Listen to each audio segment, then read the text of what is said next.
abençoe, meus irmãos. E seguramente nós somos abençoados. O Prozebem é abençoado. Vocês que mensalmente contribuem com a feirinha dos 40 velhinhos, isso há quase 40 anos. De forma que, mais uma vez, a gente está aqui solicitando e não vou nem dar a relação do que está precisando. Ultimamente, com a pandemia, a preferência tem sido por doação em espécie, o que facilita, até certo modo, a gente comprar a quantidade certa de cada produto. De forma que, mais uma vez, só nos resta pedir a Deus que, como sempre, nos abençoe, nos ilumine e nos dê muita saúde e paz. Que Deus abençoe a todos.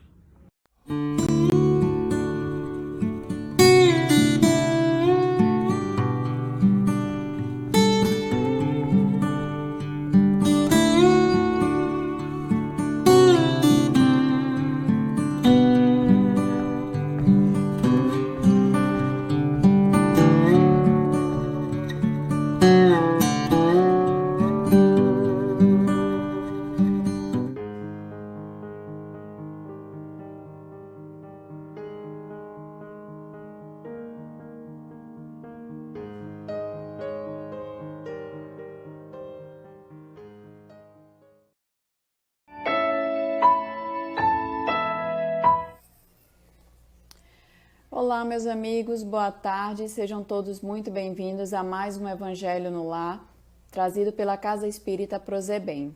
E para a gente dar início ao nosso Evangelho da tarde de hoje, quem quiser pode separar o seu copo com água, a sua garrafinha, para que seja fluidificada pela espiritualidade amiga que nos acompanha, que nos assiste nos nossos estudos. E para a gente dar início, eu vou ler a nossa mensagem preparatória. É uma carta de Paulo aos Coríntios, que nos diz justamente sobre o amor. Ainda que eu fale as línguas dos homens e até a dos anjos, se eu não tiver amor, serei como um sino que ressoa, ou como um tambor que faz barulho. Ainda que eu tenha o dom de profetizar e conheça todas as coisas secretas de Deus e tenha todo o conhecimento, ainda que eu tenha uma fé tão grande que possa deslocar montanhas, se não tiver amor, eu não serei nada. Ainda que eu dê todos os meus bens para alimentar os pobres e ainda que eu ofereça o meu próprio corpo para ser queimado em sacrifício, se eu não tiver amor, nada disso terá significado. O amor do qual eu falo é paciente e amável. O amor não é ciumento, não exalta a si mesmo, não é orgulhoso. O amor não é malcriado, não procura seus interesses, não se irrita facilmente, não guarda mágoas. O amor não se alegra com o mal, mas alegra-se com a verdade. O amor aceita todas as coisas com paciência, tem sempre confiança e esperança e se mantém sempre firme. O amor jamais acaba. Há dons de profetizar, mas eles desaparecerão. Há dons de falar em várias línguas, mas eles cessarão. Há o conhecimento, mas ele desaparecerá. Estas coisas acabarão, porque tanto o conhecimento que agora temos como o que recebemos por meio da profecia ainda não estão completos. Porém, quando vier a perfeição, aquilo que não está completo acabará. Quando eu era criança, falava como uma criança, pensava como uma criança, raciocinava como uma criança. Quando cheguei a ser homem, deixei de lado as coisas de criança. Agora nós vemos como se estivéssemos olhando para um espelho escuro. Mas, quando a perfeição vier, então veremos claramente. Agora meu conhecimento é incompleto, mas quando aquele tempo vier, conhecerei completamente, assim como sou conhecido por Deus. Agora, pois, permanecem estas três coisas: a fé, a esperança e o amor. Porém, a maior delas é o amor. E para a gente dar início ao nosso Evangelho, vamos agora fechar os nossos olhos, serenar os nossos pensamentos, os nossos sentimentos, elevá-los ao alto, pedindo à espiritualidade amiga que se faz presente, que possa nos intuir e nos guiar nos ensinamentos trazidos pelo Evangelho. Pelos ensinamentos trazidos por nosso Mestre Jesus, que possamos a cada dia viver os seus ensinamentos, as suas palavras, que possamos trazer para as nossas vidas diárias, que possamos exercitar o amor em todas as suas sublimes formas, que possamos ter mais compreensão, mais paciência, possamos auxiliar e exercitar a fraternidade e a caridade para os nossos irmãos mais necessitados, que possamos todos nos auxiliarmos. Dai-nos, Senhor, uma tarde de muita paz, de muita luz. Que assim seja. E o evangelho de hoje que nós vamos falar está lá no capítulo 11 do evangelho, que fala sobre amar o próximo como a si mesmo. E o que é que isso quer nos dizer? Lá no item 8, onde ele fala justamente sobre a lei do amor. E o que é que nos traz a lei do amor? A lei do amor, falado pelo Espírito Lázaro em Paris, 1862, começa dizendo assim, que o amor resume toda a doutrina de Jesus, porque é o sentimento por excelência. E os sentimentos são os instintos elevados à altura do progresso realizado. O que é que ele quer nos dizer, né, com esse pequeno trecho? Como é que nós podemos avaliar o nosso progresso e entender o que é que nos movimenta? E aí, quando ele nos diz, no seu ponto de partida, o homem só tem instintos, mais avançado e corrompido só tem sensações, mais instruído e purificado tem sentimentos, e o amor é o requinte do sentimento. O que é que ele vem nos dizer? Quando ele diz mais avançado e corrompido só tem sensações, está justamente se referindo ao prazer, né? A felicidade, aquela felicidade momentânea que nós achamos que possuímos quando estamos gozando, né, de tudo que a matéria, que esse plano material, ele nos traz.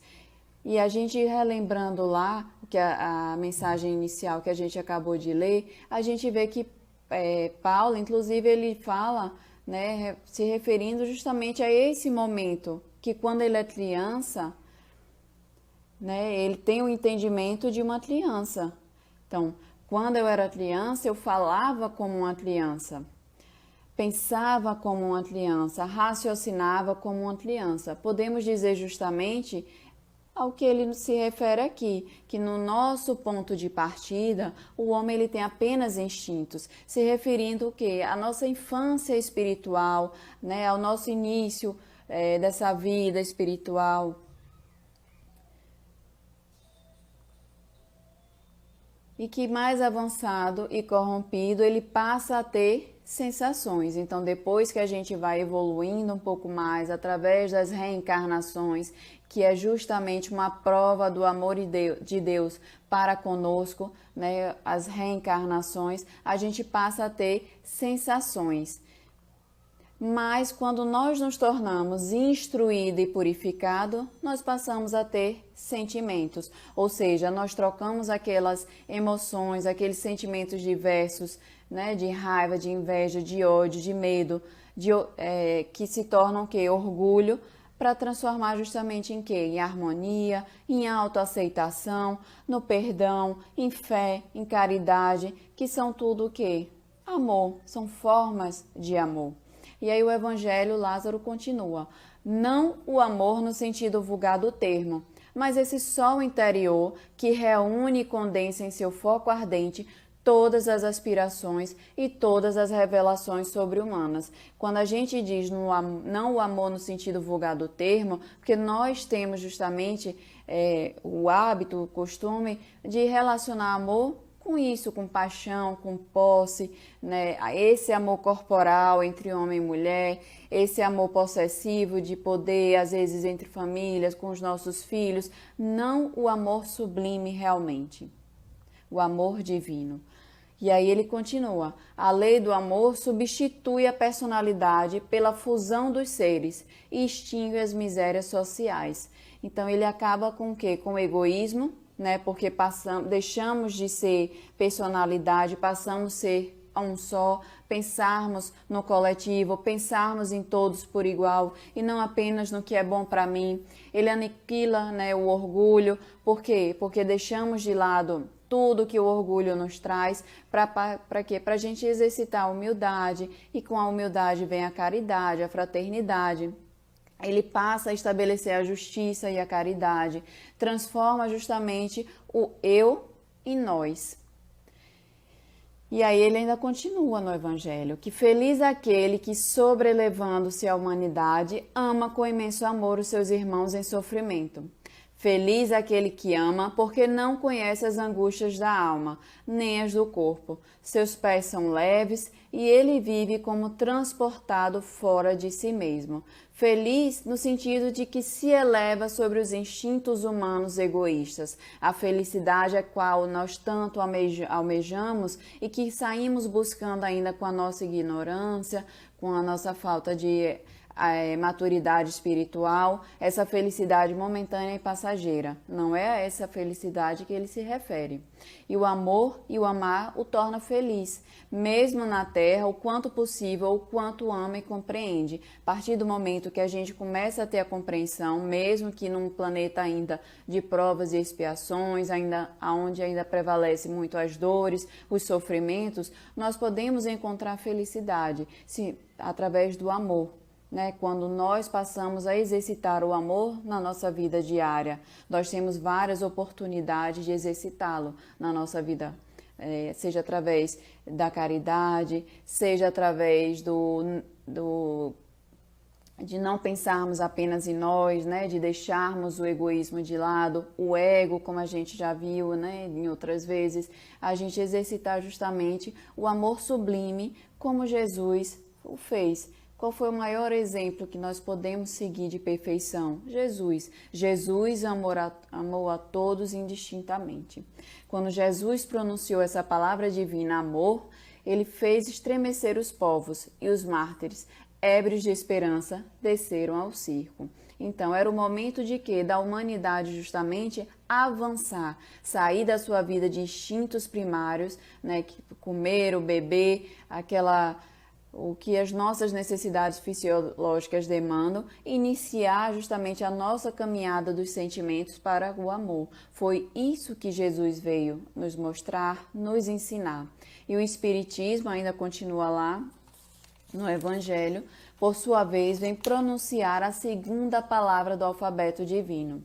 Ficai atentos, porque essa palavra levanta a lápide dos túmulos vazios e a reencarnação, vencendo a morte, revela ao homem deslumbrado o seu patrimônio intelectual.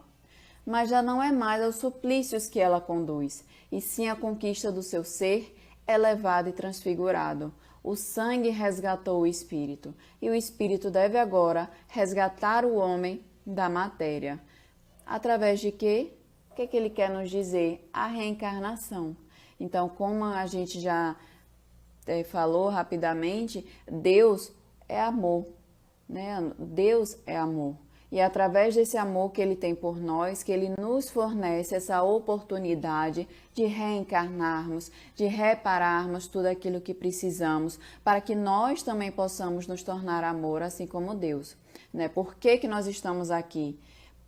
De onde é que nós viemos? Para onde é que nós vamos? Que a morte não existe, que as diferenças e as aparentes injustiças, que somos os artífices, da nossa felicidade. Nós, somos os guias da nossa felicidade. E a doutrina espírita, ela nos ensina que no livre-arbítrio nós temos a nossa escolha, que na lei da causa e efeito nós temos a responsabilidade, que no sofrimento a lição, que através da reencarnação nós temos justamente a misericórdia divina.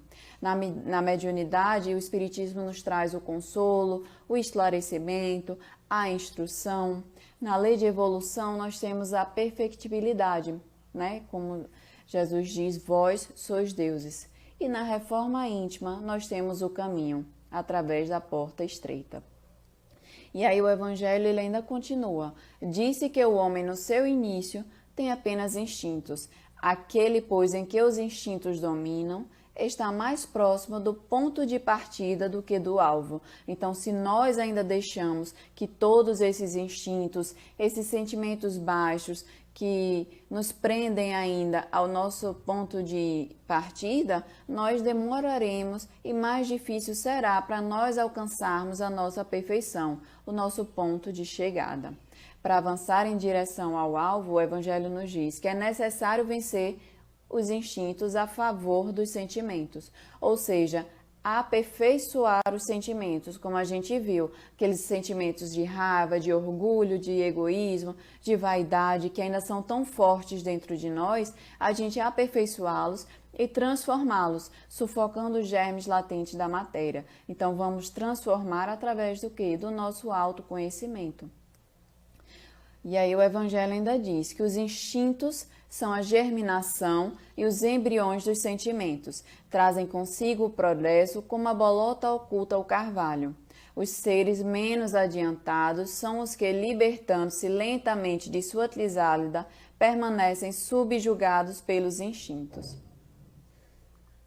Então, eis a razão dos espíritos colocarem justamente o orgulho e o egoísmo como um entrave ao nosso progresso moral. Saímos do casulo, mas a gente continua carregando ele conosco, né? Ainda deixamos que esses sentimentos prevaleçam dentro de nós. Quando a gente deixa que o que é importante para mim prevaleça e não o que é importante para o outro, para todos, então eu ainda estou agindo com egoísmo. E aí ele continua que o espírito deve ser cultivado como um campo.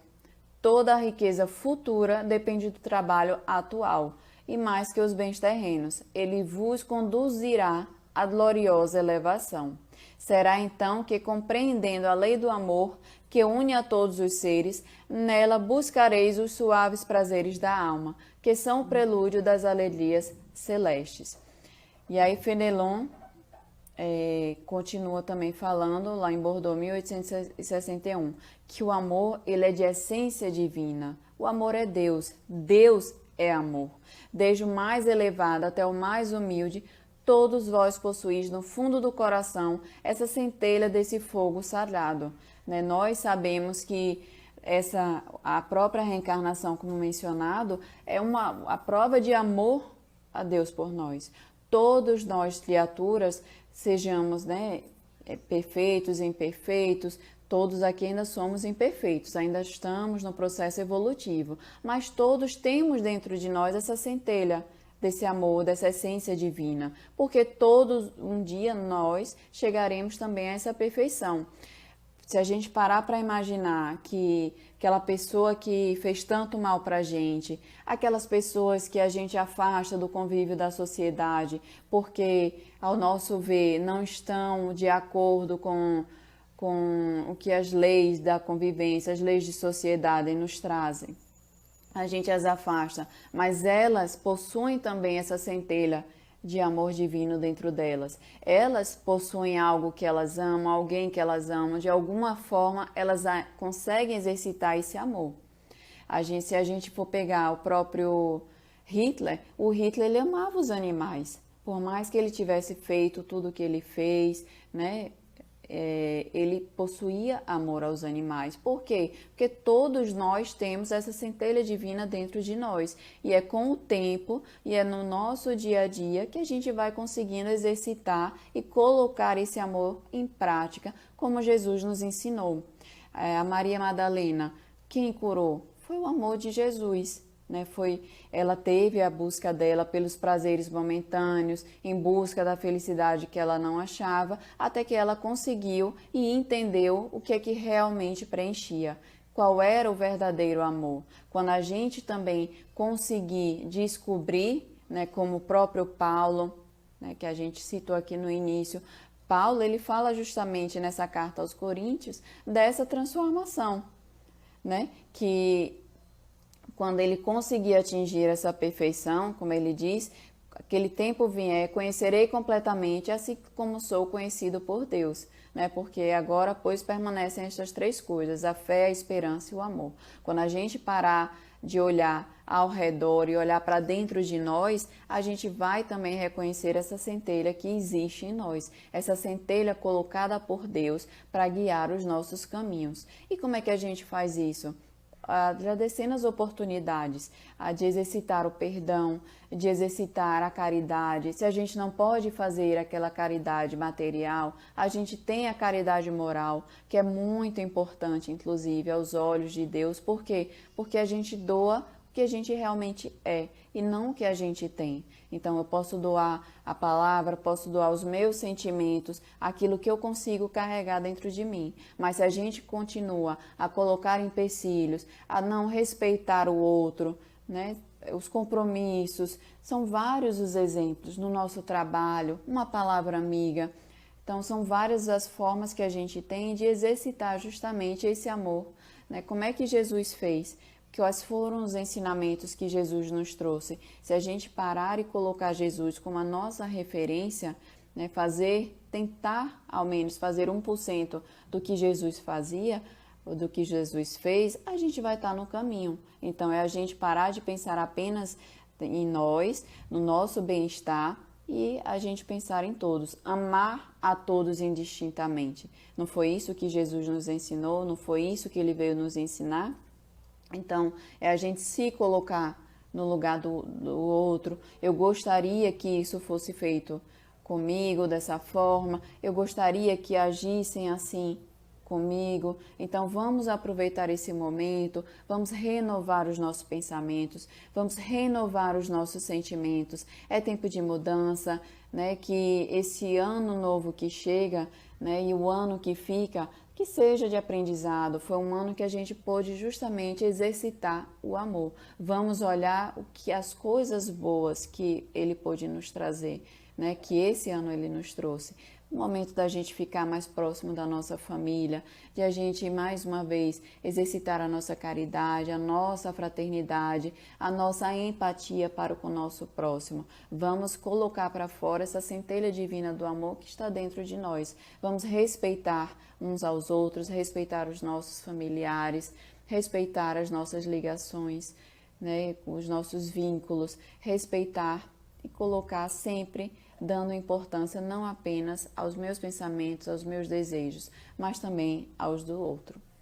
Então, que a gente possa ficar com a lei de amor trazida por Deus e nos ensinada através dos exemplos por Jesus, para que tenhamos todos um final de ano de muita paz, de muita luz, que o amor prevaleça nas nossas casas, nos nossos corações e na nossa humanidade. E para a gente finalizar, vamos agora fazer a nossa prece final, fechando os nossos olhos, agradecendo por esta oportunidade de estarmos aqui reencarnados, por esta bendita oportunidade de resgatarmos os nossos erros passados, de podermos aprender, de podermos ensinar um pouco a cada dia, de poder, Senhor, viver o seu amor plenamente. Auxilia e nos mostras o caminho.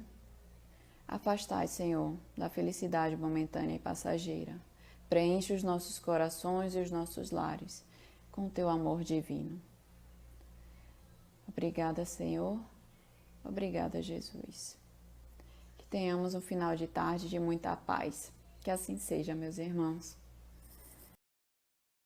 Que Jesus nos abençoe, meus irmãos. E seguramente nós somos abençoados. O Prozebem é abençoado, vocês que mensalmente contribuem com a feirinha dos 40 verdinhos, isso há quase 40 anos, de forma que mais uma vez a gente está aqui solicitando e não vou nem dar a relação do que está precisando.